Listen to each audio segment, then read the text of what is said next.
Bien, sed llenos del Espíritu. Hasta allí y oramos. Padre, buen Señor, en esta noche, háblanos al corazón a través de tu palabra, instrúyenos, fortalécenos y sobre todo que tengamos una buena disposición para recibir de ti. Te lo pedimos, Señor, en el nombre de Jesús. Amén y amén. Podemos tomar otros asientos, mis estimados hermanos. Retomando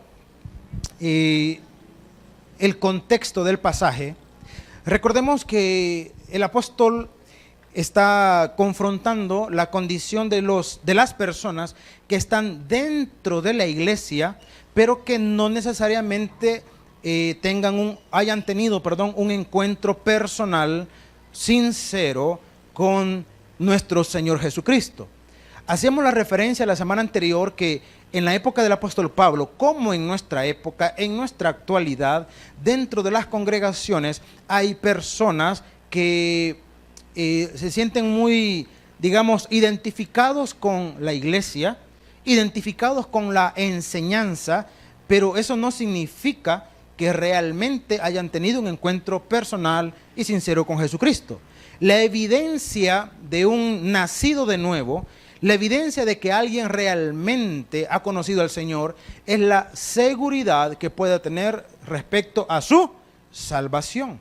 Esa es la mayor evidencia. Hay otras evidencias. El cambio operando en nuestro ser es otra de ellas, ¿verdad?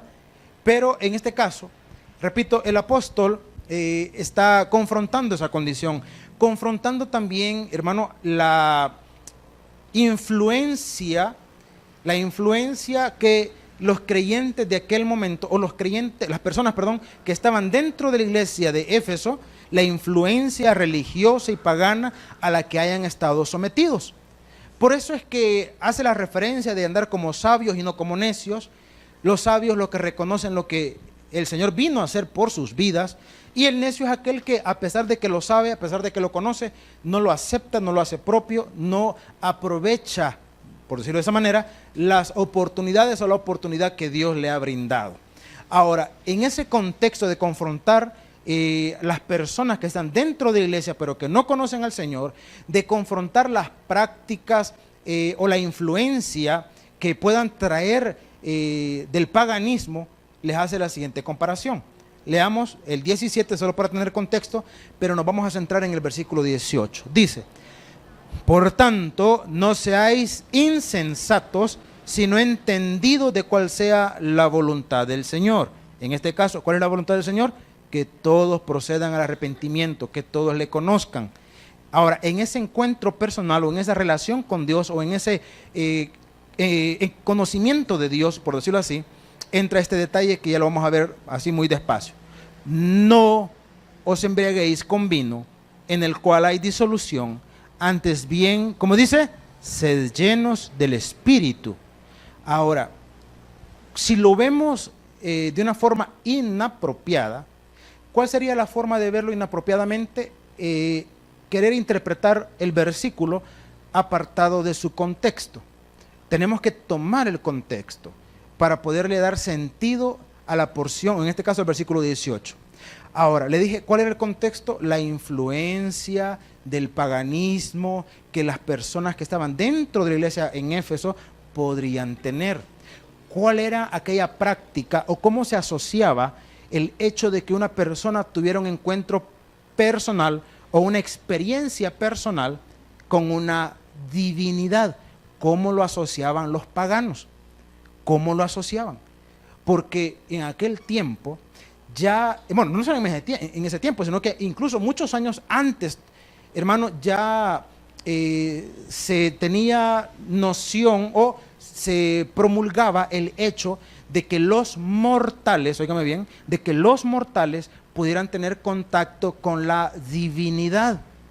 O sea, eso no era una enseñanza por decirlo, una nueva enseñanza del cristianismo o del Nuevo Testamento. La experiencia personal de un individuo con una divinidad ya existía. Tenemos el caso, por ejemplo, de la mitología griega. En la mitología griega, los mortales tenían contacto con los dioses. Tanto así que incluso los dioses podían engendrar de un mortal. Y sale en la figura de los semidioses. Entonces, el detalle es que en las culturas o en la práctica religiosa de los paganos, relacionaban un encuentro con una divinidad a través de sensaciones provocadas. A través de sensaciones provocadas. Condición, hermano, que aún en este tiempo, tanto, óigame bien, tanto en un plano, digamos, no tan, bueno, en el caso de las tribus y las creencias de ciertas etnias, sigue teniendo vigencia. Y tristemente, no sé si decir en el cristianismo o en la religiosidad, también sigue teniendo vigencia. Ahora, ¿qué es lo que se concebía? De que se podía reunir un grupo de personas con el fin de tener contacto con una divinidad. Estoy hablando en la práctica pagana. Se reunían un grupo de personas con la finalidad de tener un contacto con una divinidad. Entonces comenzaban a clamar a aquella divinidad. Hace poco veía un documental de las prácticas espiritistas, por ejemplo, en Cuba. Y si usted ve, repito, esas condiciones, usted se dará cuenta que la práctica de aquellos años sigue estando vigente hasta el día de hoy. Se reunían, clamaban a una divinidad, trataban de entrar en una especie de éxtasis, en una especie de una condición espiritual, llamémosle, en un plano mayor, digámoslo de esa manera. Pero para provocarlo, en alguna forma, en alguna medida, había que hacer uso de ciertas sustancias. Entonces las personas, a través de una sustancia, entraban en una especie de pacto, no de pacto, perdón, de encuentro con una divinidad. Y se asumía que aquella divinidad a la que se estaba clamando poseía el cuerpo de aquel individuo, y que cuando aquel individuo balbuceaba algo, entonces era la divinidad que había tomado el cuerpo y que estaba declarando la voluntad de aquella divinidad. Repito, esa práctica lamentablemente sigue vigente hasta el día de hoy en ciertas prácticas espiritistas, en ciertas prácticas tribales, sigue teniendo vigencia. Usted comienza a ver, repito, y a lo que nos podemos remitir, ¿verdad? Usted puede ver documentales de ciertas tribus y ellos entran en un trance al momento de buscar una divinidad. Y en algunos lugares, la práctica se ha ido modificando. Por ejemplo, en los Andes es muy común que se le rinda tributo a la madre tierra. Muchos habrán escuchado el concepto, la mamapacha, ¿verdad? O la pachamama, es la madre tierra. Cuando ellos van a comenzar sus cultivos, o como son lugares muy ricos en minerales, entonces cuando van a comenzar un trabajo en el área de la minería, ellos le ofrecen un sacrificio a la madre tierra. Sacrificio que puede constar, repito, esa es la parte modificadas, que puede constar, hermano, en la famosa hoja de coca, en el licor o una bebida embriagante elaborada por ellos mismos. Entonces, y existe toda esa práctica, hasta los sacrificios animales y los sacrificios humanos. Eso existe hasta el día de hoy. Y muchas personas, estoy hablando de las que tienen estas prácticas tribales, hermanos, se reúnen, claman a su divinidad y generalmente tienen que estar o tienen que entrar en una especie de trance producido. Eso es en las prácticas tribales. Ahora, traigámoslo a la condición de la actualidad, en donde triste y lamentablemente, hermano, se ha entrado en una controversia con respecto a la persona del Espíritu Santo.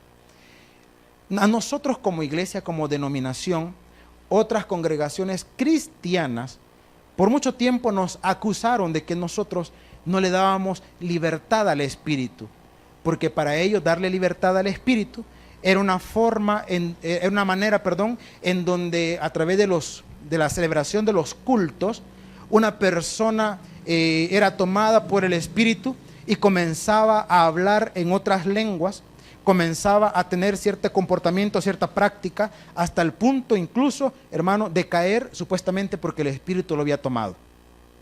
Eso, hermano, hasta el día de hoy en las iglesias cristianas existe, en donde ya en algún momento hemos hablado que se ha tergiversado al punto tan lamentable, tan triste, que rayan lo ridículo, Hay iglesias o hay cristianos que en algún momento creían, hermano, en la borrachera santa. Y eso es cierto, hermano, eso es cierto.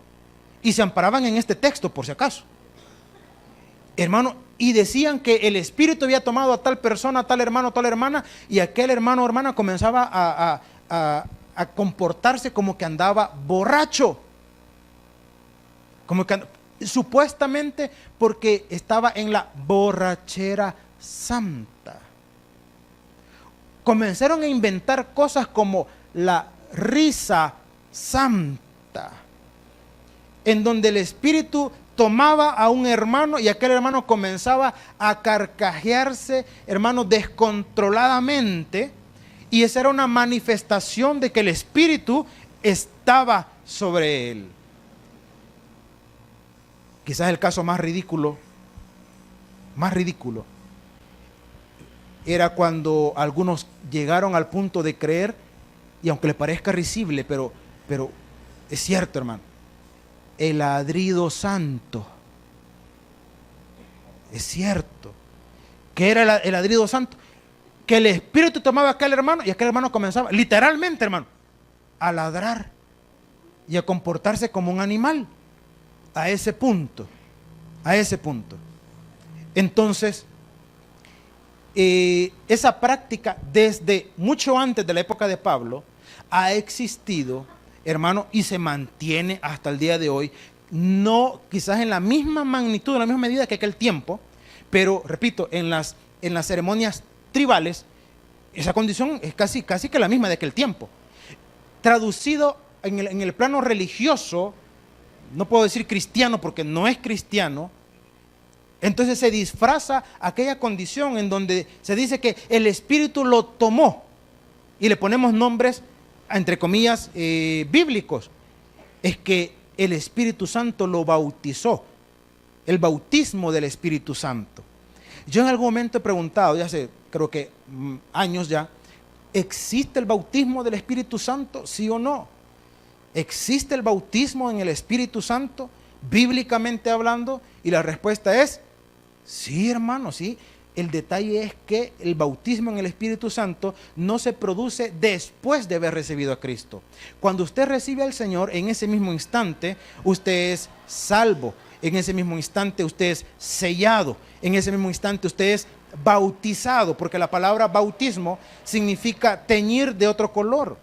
Entonces, si usted no ha sido, usemos el significado literal de la expresión. Si usted no ha sido teñido de otro color, si usted sigue siendo del mismo color, entonces es porque usted no ha sido limpio por la obra de Dios, hermano, a través de Jesucristo. Usted no puede venir y decir que ha conocido a Cristo y que hoy es salvo y que dentro de 15 días usted va a ser bautizado en el Espíritu, o dentro de un año usted va a ser bautizado en el Espíritu, y no está en usted, pues, y no ha sido sellado, pues. Entonces se da en ese momento, no se da después. No hay una enseñanza, hermano, en donde eso se pueda, donde esta condición, se dé después. Algunos dicen, pero mire, en Hechos de los Apóstoles, dice que los apóstoles pues ponían las manos sobre quienes oraban y que el Espíritu Santo venía sobre ellos. Sí, pero por quienes estaban orando no eran creyentes, no eran cristianos, no lo eran. Pero mire, y la manifestación de hablar en un idioma diferente, porque ahí entramos en otra controversia, ¿verdad? El hablar en lenguas. Hermano, la Biblia no enseña que en Hechos de los Apóstoles se haya hablado en otras lenguas o lenguas extrañas. Hechos de los Apóstoles lo que enseña es que hablaron otros idiomas. ¿Hablaron otros qué? No hablaron un lenguaje desconocido. Y siempre hemos dicho, lea Hechos de los Apóstoles y allí usted va a encontrar, número uno, que lo que estaban hablando y declarando los que fueron llenos del Espíritu era comprensible a otras personas. Porque decían, ¿cómo es posible que les oímos nosotros hablar en nuestra propia lengua las maravillas de Dios? O sea, los otros que estaban allí entendían lo que estaban hablando los demás. Número dos, ahí aparece el listado de los idiomas que hablaron. Ahí aparece partos, medos, elamitas, del Ponto, de Frigia, Panfilia. Ahí están todas las regiones y los lenguajes que se hablaron, los idiomas que se hablaron. Ahora, ¿por qué sucedió eso en ese momento? ¿Cuál fue el propósito de Dios? Dios se mueve a través de propósitos. Y el propósito era la expansión de su mensaje. Ese era el propósito. Que todos los que habían llegado en peregrinación a la fiesta de Pentecostés, hermano, de todas las partes de aquel mundo, del mundo conocido, o de todas aquellas partes donde habían emigrado los judíos, que ellos escucharan el mensaje de Jesucristo. Entonces, en Hechos de los Apóstoles, cuando dice que el Espíritu vino sobre ellos y hablaron otros idiomas, era una manifestación o una autenticidad de que lo que allí estaba pasando era algo verdadero, o valga la redundancia, algo genuino, algo auténtico. En nuestro tiempo, algunos dirán, mire, ¿y en nuestro tiempo eso pueda suceder? ¿Puede acontecer en nuestro tiempo? El detalle es que Hechos de los Apóstoles es un periodo transicional. Ese es el detalle. Hechos es un periodo de transición entre las prácticas antiguo testamentarias y las prácticas nuevo testamentarias. Ya no estamos en un periodo de transición. Ahora estamos en el periodo de la gracia. Entonces, ¿por qué ya no es necesario que se pueda manifestar de una manera tan visible la obra de Dios? Uno, porque es por fe. Y dos, si es manifiesto, pero no de una forma, llamémosle, tan visible de forma inmediata. Porque visible sí es. ¿Y qué es lo que es visible cuando una persona ha tenido un encuentro verdadero con Jesucristo, hermano? ¿Qué es lo que es visible? El cambio. ¿Qué es lo que es visible? El cambio. El cambio. ¿Quiénes lo notan? Los que están cerca de nosotros. ¿Usted conoció al Señor? ¿Usted tuvo un encuentro personal con Él? ¿Usted nunca habló en un idioma diferente? ¿No experimentó aquella condición de sensaciones intensas en usted? Pero los que están en su casa comienzan a ver que usted es distinto, que se comporta de manera diferente, que habla distinto, que su forma de ser, sus reacciones están cambiando. Y no es porque nosotros le exijamos que usted cambie, porque si se ha percatado, el concepto de los que no conocen a Dios dice, no, pues que ahí te obligan, es que ahí te restringen, es que ahí te prohíben. Hermano, nosotros no le prohibimos, ni le restringimos, ni le supervisamos nada. Allá usted y su relación con Dios, allá usted y la forma como usted tenga comunión con Él, allá cuanto usted le permita que Él obre en usted. Hay muchas tendencias en la actualidad en donde dicen, pero mire, ¿y cómo es posible que en esa iglesia les permitan? Es que, hermano, nosotros no somos los que cambiamos a las personas. ¿Quién las cambia? Dios. Es Dios quien las cambia. ¿Qué potestad puede tener alguien, una persona, un individuo? ¿Qué potestad pueda tener, hermano, para restringir alguna condición, llamémosle pecaminosa, cuando estamos nosotros en la misma condición? En la misma condición. La palabra dice, ¿y tú quién eres que juzgas al criado ajeno? Para su Señor o está en pie o cae. Entonces, ¿cuál es el ministerio que Dios nos ha entregado a nosotros? La Biblia dice, el ministerio de la reconciliación. ¿Cuál es el ministerio de la reconciliación? El llamado, hermanos, al arrepentimiento, al encuentro con Dios. Ese es el llamado.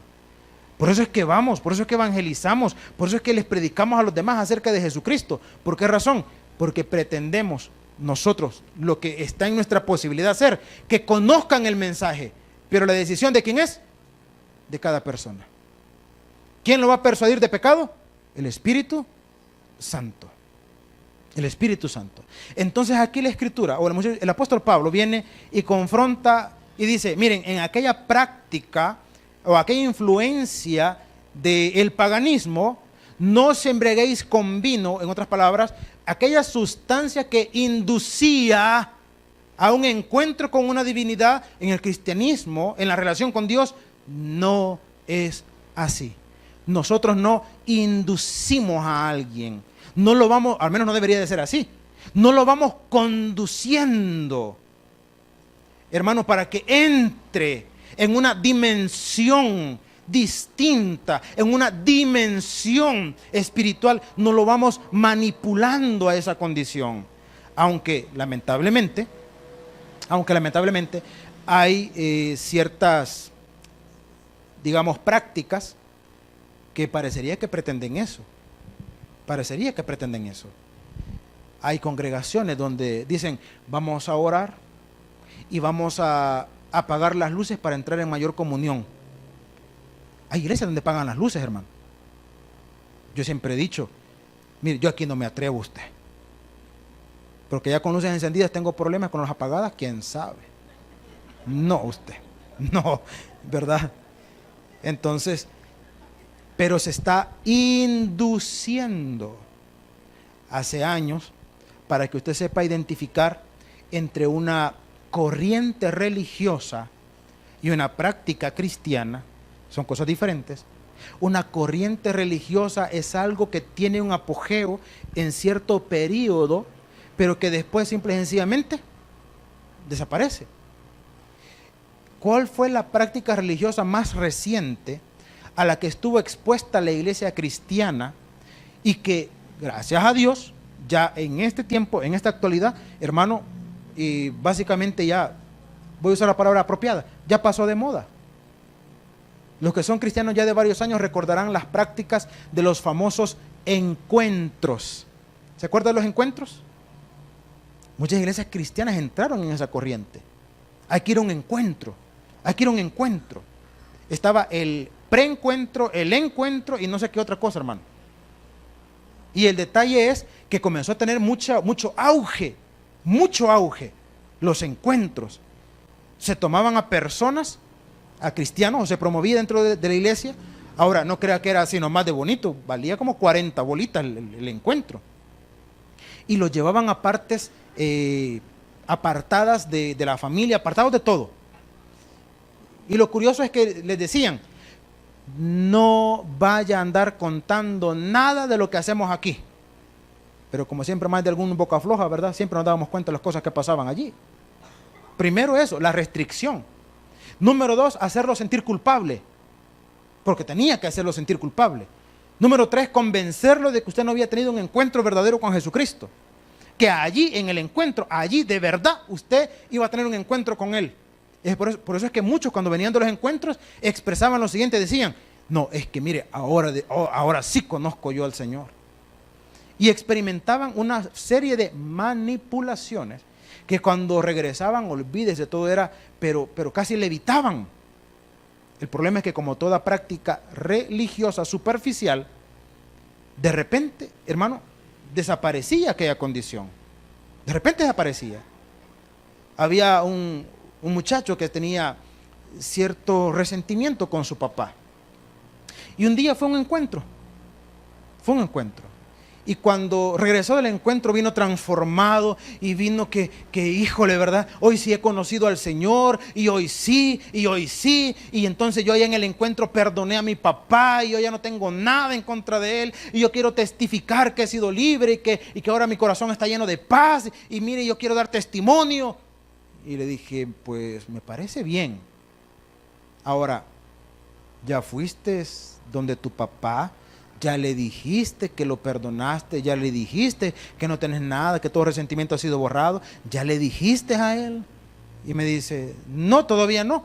Entonces hagamos una cosa, primero anda y decile y después venís y das testimonio. Nunca regresó, hermano.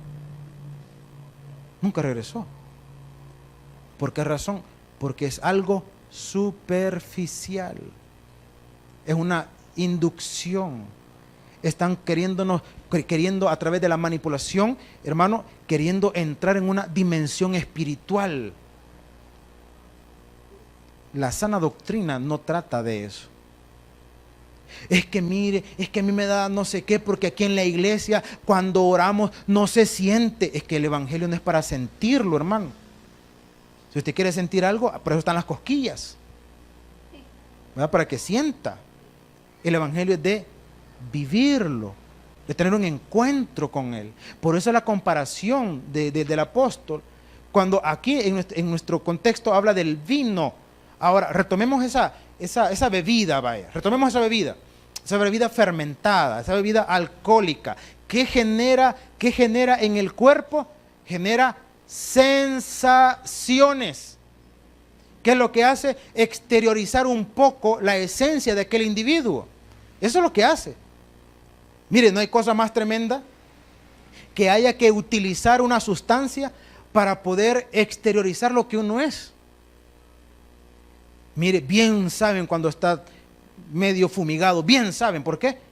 O los riendo se pasa. Si cuando anda bueno no se ríe. Medio sonado, solo riendo se pasa. Todo alegrón anda así. Medio fumigado así anda.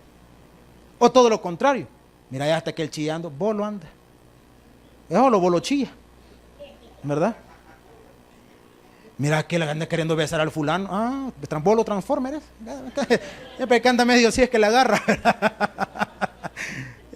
Hermano, es porque habla de qué? De sensaciones. Sensaciones. Cuando hace la comparación, no os embriaguéis con vino, antes sed llenos del Espíritu Santo, es porque la llenura del Espíritu no se basa en las sensaciones. No se basa en eso. Mire, yo estoy lleno del Espíritu, tengo unas grandes ganas de en la alabanza levantarme y saltar y danzar porque estoy lleno. Eso no es estar lleno del Espíritu, hermano.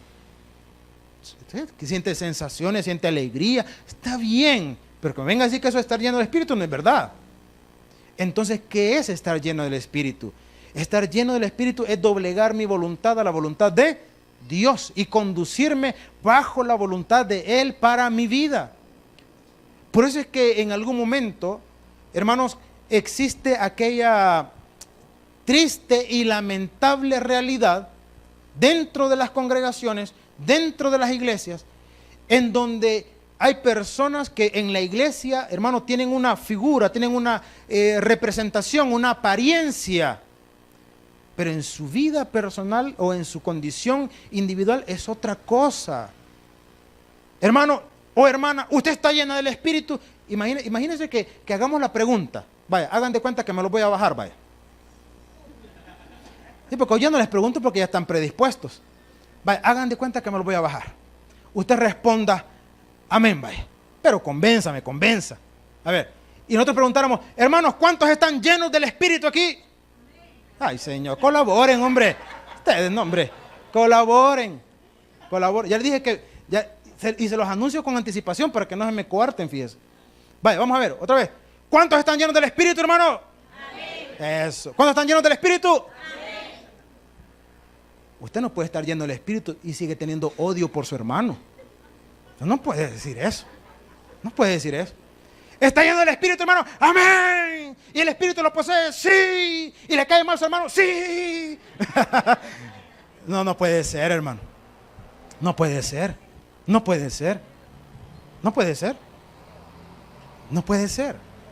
Porque cuando una persona doblega su voluntad a la voluntad de Dios, es porque es Dios quien va a gobernar su vida y va a conducir sus pasos. ¿Está lleno del Espíritu? ¡Sí! ¿Va a ir a evangelizar el sábado o el domingo? ¡No! Usted no está lleno del Espíritu, hermano. No lo está. Porque es doblegar mi voluntad, es doblegar mi condición. Entonces, el apóstol está poniendo, digámoslo, en perspectiva. El cristianismo no se trata de sensaciones. No se trata de sensaciones.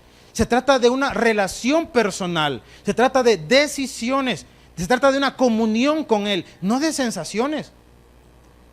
Nosotros disfrazamos muchas cosas, hermano, a través de las sensaciones. Las disfrazamos de espiritualidad y no lo son. Y no lo son.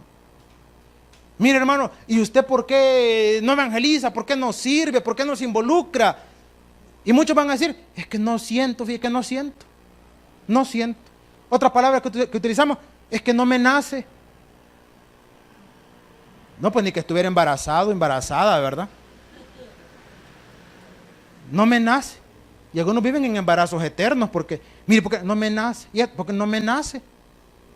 Hermano, en la Biblia no encontramos ningún respaldo bíblico para decir, hermano, que porque me nació, porque yo lo sentí. En la Biblia encontramos ejemplos distintos. Por ejemplo, y siempre me gusta mencionar esto, Jesús narró una parábola y dijo, un padre tenía 2 hijos y llamándolos dijo al primero de ellos, hijo, ve a trabajar en mi viña. Y el muchacho dijo, ¿qué dijo? ¿Alguien recuerda? Sí, padre. Perdón, no, padre, no quiero, le dijo.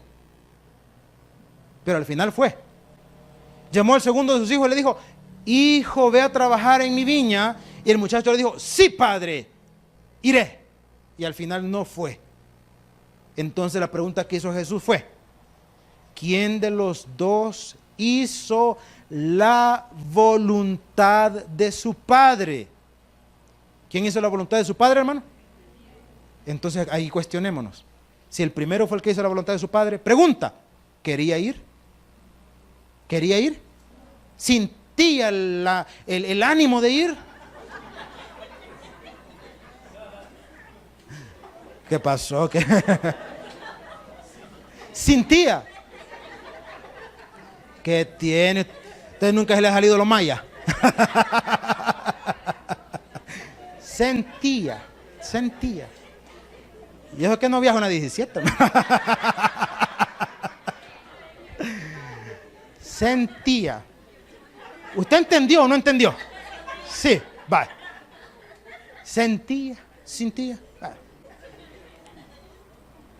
¿Entendió, verdad? Va. ¿Sentía la necesidad de ir?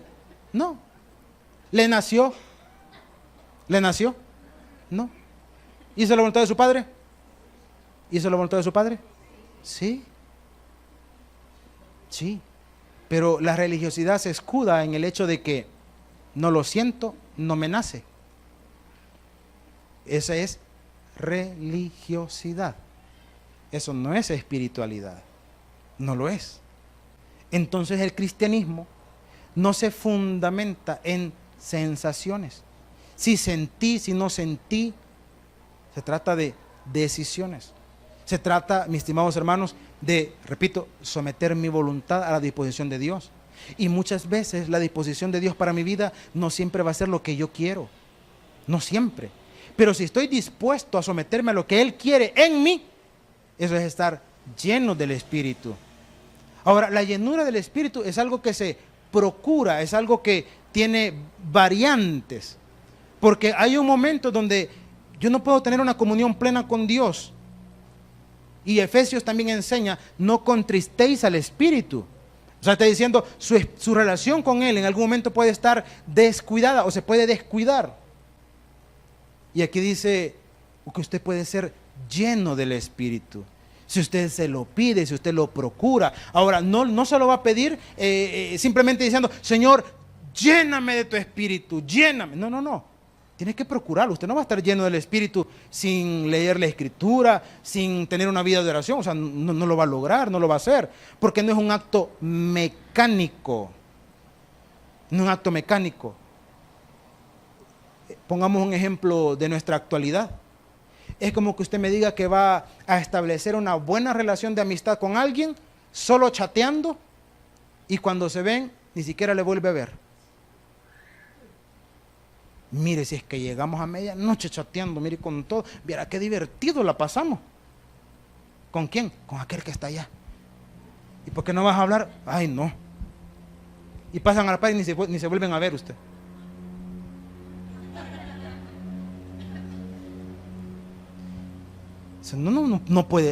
No puede establecer una relación afectiva fuerte, estable, de esa manera, jamás lo va a lograr.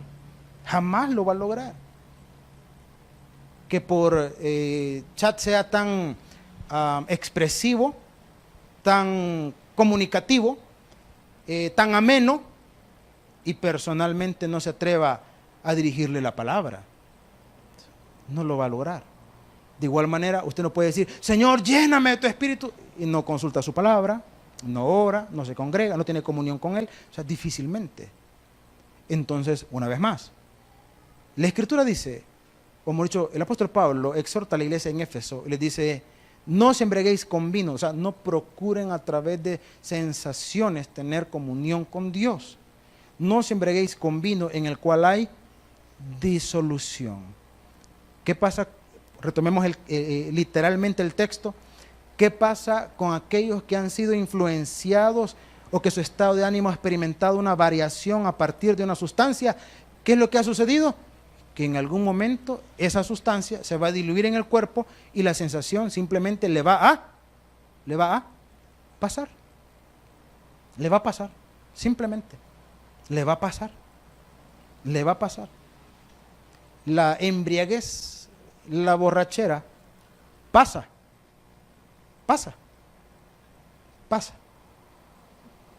Anoche o qué sé yo, ¿verdad? Tal día, mira, nos pusimos una, pues sí, pero pasó el tiempo, pasaron las horas y esa intoxicación simplemente se fue diluyendo. Simplemente. Entonces las sensaciones son así. Cuando fundamentamos nuestra relación con Dios a través de las sensaciones, tenemos que entender que tarde o temprano las sensaciones van a pasar. Y que si andamos buscando sensaciones, vamos a andar saltando de lugar en lugar, porque aquí se siente. Y mientras no me aburra, yo sigo sintiendo aquí. Dejé de sentir aquí, tengo que buscar otro lugar. Voy allá porque allá sí se siente. Y un día voy a dejar de sentir allá porque voy a entrar en la monotonía. Entonces cuando allá ya no se sienta, me voy a ir para allá. Porque allá se siente. Porque miren, allá hay un hermano que dice que cuando ora, mire cómo la presencia va a llegar allá y sí va a tener su dosis de sensaciones. Pero el problema es como es algo que estimula el cuerpo, simple y sencillamente se va a diluir, va a entrar en la monotonía y va a andar buscando siempre nuevas sensaciones. Por eso es que hay personas que les encantan los retiros, las vigilias, las reuniones de no sé qué, de no sé cuánto. ¿Por qué les encantan? Porque estimulan sus sensaciones. Cuando usted procure su relación con Dios y sea una relación, hermano, no fundamentada en las sensaciones, usted se vuelve inamovible. Se vuelve inamovible. Mire que fíjese que allá hay un hermano que dice que cuando ora, ¿cómo se siente usted? Y usted dice, pero yo no ando buscando nada para sentir. Es que hay un hermano que le declara la voluntad de Dios. Yo busco la voluntad de Dios a través de su palabra. Yo la busco allí. Es que mire que ahí hay un profeta. Mire, los profetas llegaron hasta Juan, dice la palabra. Entonces su condición, su madurez espiritual cambia. ¿Qué procuramos nosotros? Nuestra madurez espiritual. ¿Anda buscando usted sensaciones? El apóstol Pablo lo definió y dijo, ¿cómo es posible que debiendo ser ya maestros todavía tenéis necesidad de leche? Todavía no podéis digerir las verdades de la palabra. Entonces, terminemos, dice la Escritura. No os embriaguéis con vino en el cual hay disolución, antes bien, sed, ¿qué dice, hermanos? Llenos del Espíritu Santo. Le dije, no se manifiesta a través de sensaciones, sino del obrar o del actuar que cada uno de nosotros tenga en relación con Dios y en relación con los demás. Así es que en palabras de nuestro Señor Jesucristo, el que tiene oídos para oír, que oiga. Dale un aplauso al Señor en esta noche, vamos a orar.